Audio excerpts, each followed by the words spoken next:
to welcome both Inderjeet sir and Rajinder sir, both of them from MOPNG. With this, I would like to request Narang sir to please present a ponada, which is a shawl from the beautiful city of Kerala, to Rajinder sir. And I would also request our CFO sir to please welcome Inderjeet sir with a ponada and a memento. With a huge round of applause, why don't we resonate this entire hall with huge claps? Sir, please.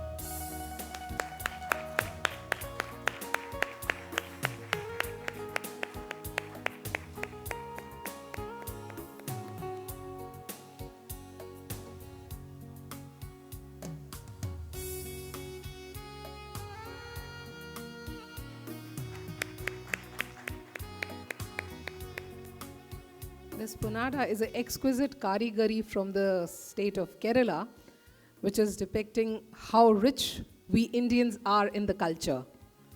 So with a huge round of applause, please give a huge round of applause to both the members.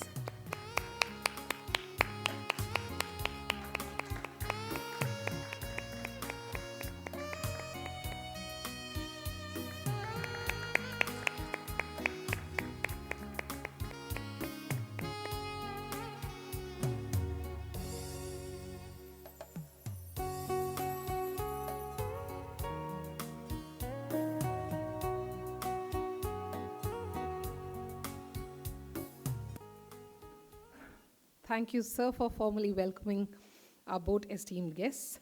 And now I request Rajinder, sir, to please grace the stage and share your valuable insights with a keynote address. Shri Narang Sahab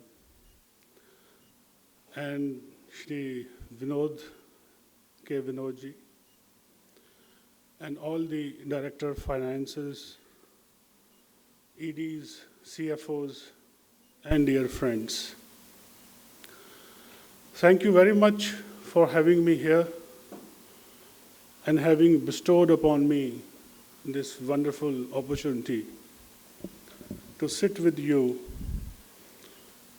and to learn from you.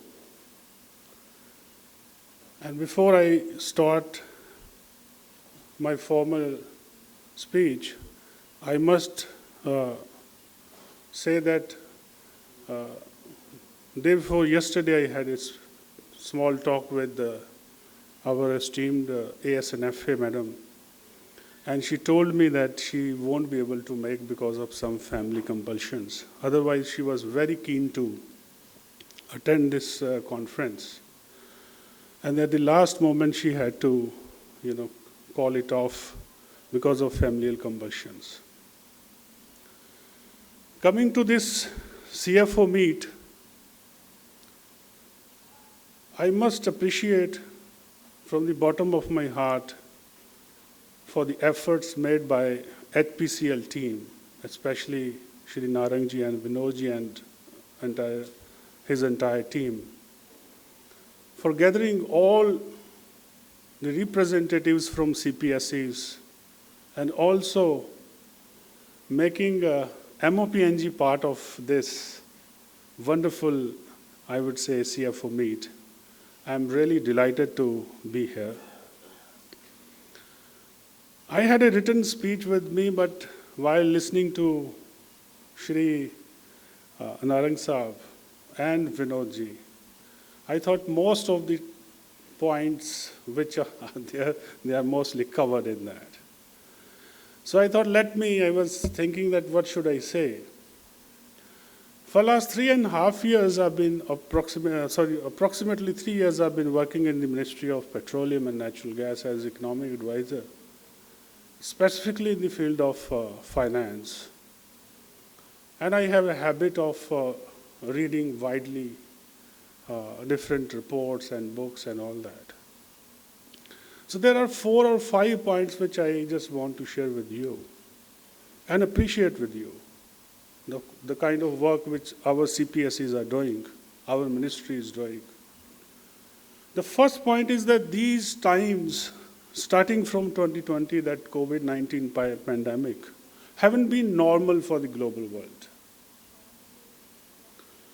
And as soon as the pandemic was settled down, we had another challenge in the form of conflict in Russia and UK, which sent a kind of, any international conflict gives,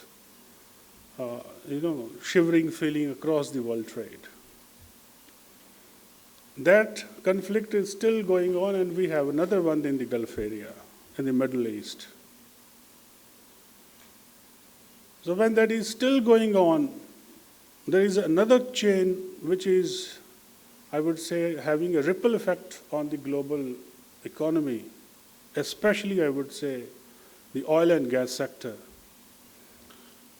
That is slowly, somehow, if we see at the World Trade Organization, countries are moving little slowly away from the World Trade multilateral platforms towards what we call protectionism, a kind of protectionism. Or what we can call, in other words, that inwards-looking policies. They are trying to promote their domestic industry more and more. And there are certain special acts passed by the European Union as well as by the United States to promote their domestic industries. And in this period, it's not a surprise that US has become one of the largest exporters of the oil and gas in the world. So these are the new developments which give us certain frame of mind that we need to think little differently than what we used to. This is the one collective wave which is going on and which is changing the world economy very much. And the second, the most important thing is, which is I see as a great opportunity for us,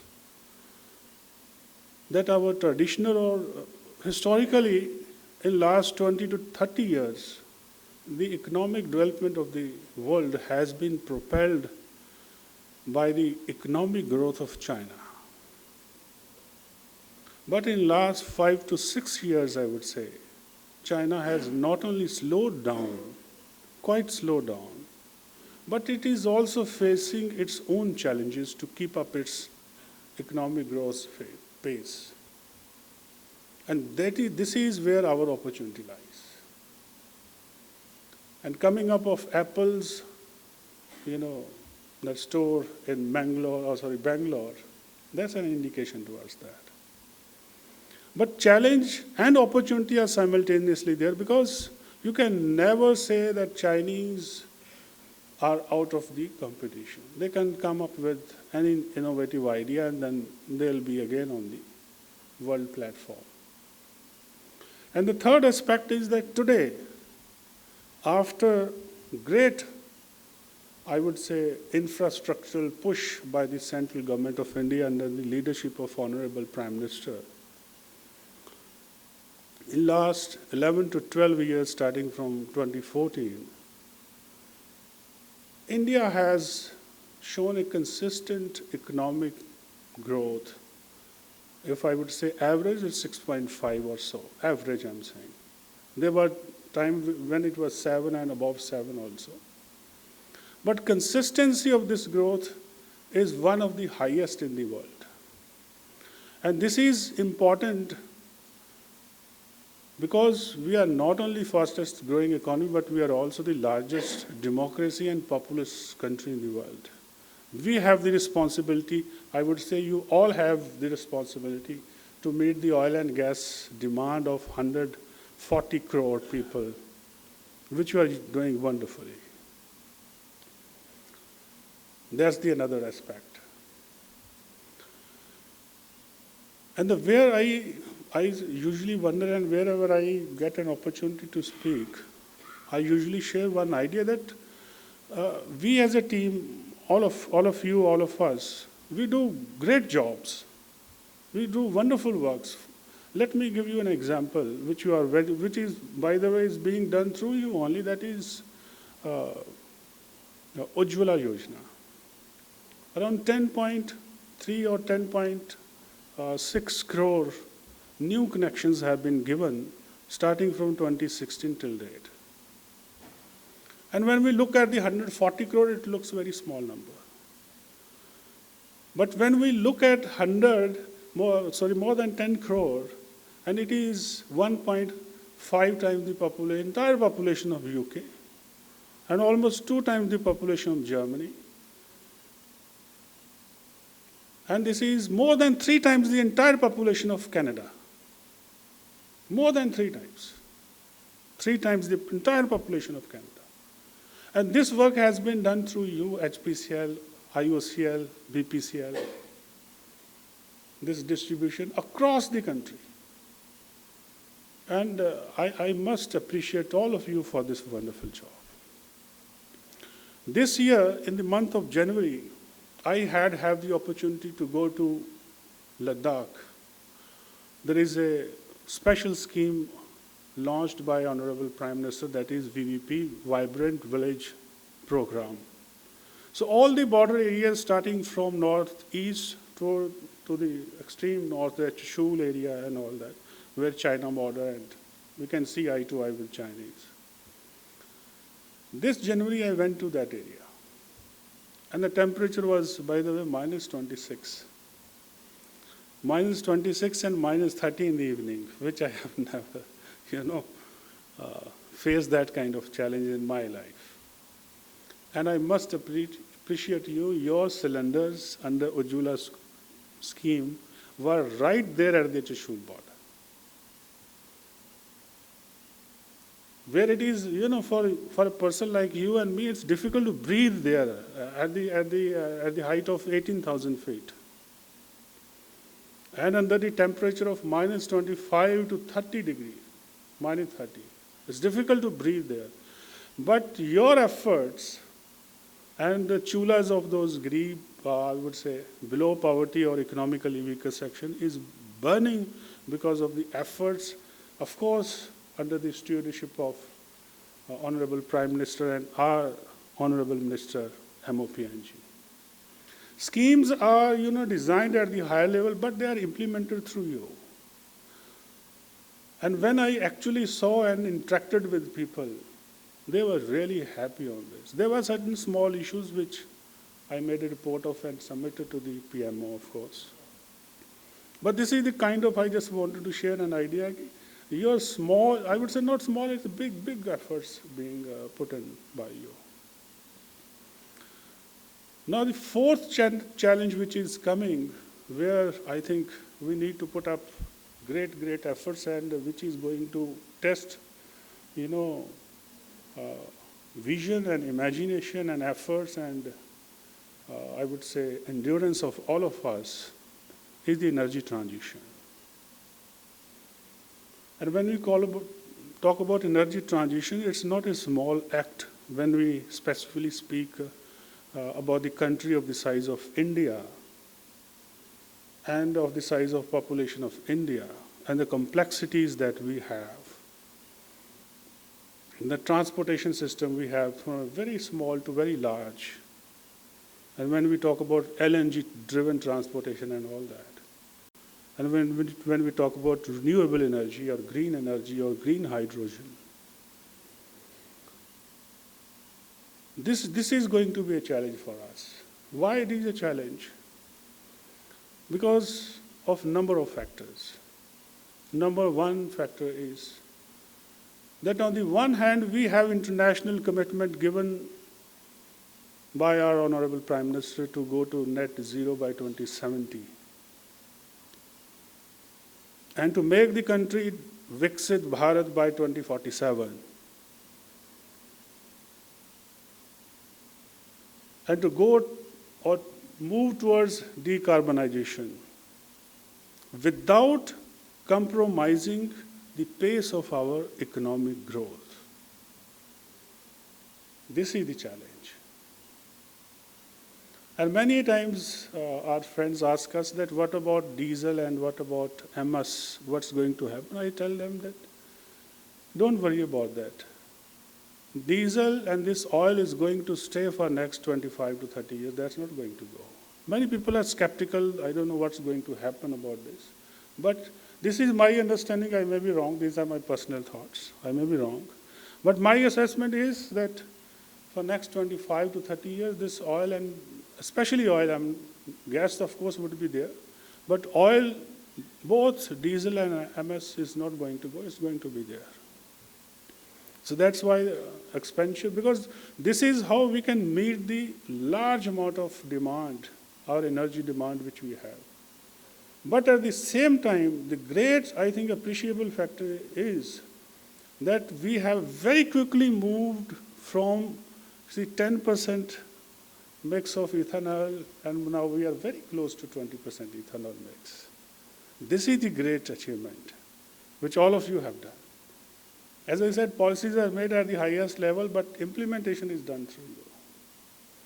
But the still challenge is not over, because challenges come, because continuously our demand, according to one estimate of IEA, by 2040, our demand is almost going to, I think, 3 times more than what we have today. So our demand is going to go very high. And the reason is simply the economic growth and the large population, a large requirement. And now we are, by the way, focusing towards industrial growth more. Because we have seen, because of services sector, generation of employment is a problem. So if we have to generate employment, we have to push manufacturing and industrial sector. And the moment you go towards industrial and manufacturing sector, you have to have more energy consumption. Much more than what we have in services sector. So challenges are multifold, but at the same time, I am very, very, proud and very confident that we have wonderful leadership at the top in the form of our Honorable Prime Minister, Honorable Minister MOPNG, and then our Secretary and so on, the entire team of MOPNG. And more than that, the most important thing is always the implementation. And the implementation is done through all of you. And there I from the bottom of my heart, I want to give you great kudos for having done what you have done, especially when I see as a matter of example, both in one is ethanol, second is that cylinders, as I said, I gave the example, and the CGD. This is another, this is, I think, if I'm not wrong, it must be one of the second or the third largest network in the world. Or maybe first, pardon my ignorance on that. So these are some of the things which I thought out of my mind. Let me share with you that we are having geopolitical, challenges, and we are having some concerns on the way international trade is going to move in future, whether it is going towards more protectionism or some FTAs are going to help us. FTAs is another channel where you can always bypass the WTO and have your one-to-one trade. So that's another channel. But amongst all these things, I must say that I see India in a safer hands. Because last 2-3 years, the way the oil, Russian oil, and a lot of discussion that you would have seen on international debates, a lot of things were going on. But India has done a wonderful job, not only ensuring its own energy requirements, meeting the own energy requirements, but also stabilizing the international oil prices. As our Honorable Minister has said on a number of occasions in different meets. So India had a great impact in stabilizing international prices. So these are some of the thoughts, and let me once again thank you all from the bottom of my heart, and also give my regards to Inderjeet. He has very graciously, he was also not, because madam was not coming, so he said, probably I won't go. So I said, I had a long chat with Vinodji, we must represent our ministry there. And it's a wonderful meeting all of you and learning from all of you. Thank you very much for giving me this opportunity. I'm really humbled, and I feel privileged also. And more than privileged, I feel humbled by your presence, because you are much more learned than me, because you have practical experience in this oil and gas sector, not me. I work more on the policy side, and I look at more kind of a desk job and trying to make out the way world is going on. So thank you very much for having me here. And I once again thank you from the bottom of my heart.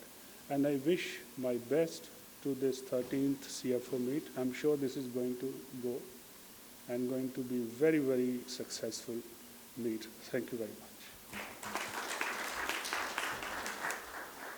Thank you, sir, for the very inspiring speech, and definitely also getting Inderjeet sir means making him come. So thank you for that, sir. And the wisdom that you shared with us is just beyond our expectation, at least my expectation, I will say. And as you said that India is actually facing the geopolitical, it's actually under the unrest and having geopolitical challenges, but yet India is a rising star with the challenges and the opportunities. The challenges which we are having, because of the challenges of China, we are having an opportunity in India. And so, Ujjwala, as you said, that we are having 10.6 crore of connections from 2016 till the current date. So that's a magnanimous number, which is way beyond UK's population and the other countries' population. And also, as you said that in the city of Ladakh when you went, it was very difficult to breathe having minus temperatures. So I would like to say on behalf of our oil companies that though it is very difficult for us to breathe, but we are making others' life easy and making them easy to live. So that's the passion of all of us, so that we are socially connected and we grow in harmony. So with this, sir, I would really thank you. And it's a privilege that you illuminated all the gathering, the entire gathering, and for the story which you actually unfolded before us. So that, with this, I'll say that as the sun is illuminating India, I would now request the first speaker. He will also illuminate just like a sun with the new hopes, and he will throw light on India's growth story 2024-25 and beyond.